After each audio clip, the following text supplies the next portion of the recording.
nationalism are on the rise. It's not always easy to be a liberal, let's face it. But we know that we are on the right side of history. That's something that we should keep in mind, and we should be the voice of reason, but maybe we should raise our voices and hope that we can convince people that nationalism is not the solution, it's the problem.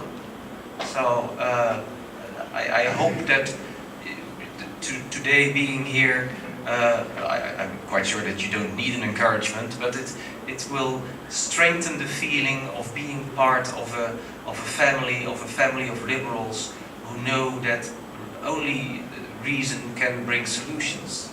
And what we saw in the Netherlands, and this may inspire you, is that when my political leader Alexander Pechtold raised his voice against intolerance and against populism, it got him a lot of popular support and a lot of votes. And now other parties see that they can gain politically by attacking nationalism and populism. Still, we do have a very big problem there. Also Christian Democrats and also Social Democrats, they now see that nationalism is not something that will give them political weight, but it's something that if they attack it, will give political support as well. So I hope that this will show us the way forward in Europe. Благодарам.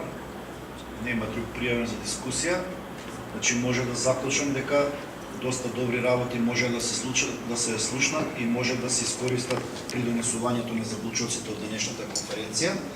Да ви се заблагодарам на соработката и го повикувам третиот модератор за третиот панел кој што ќе биде. Значи точно сме на време, 1 минута само да отснема. Благодарам уште еднаш.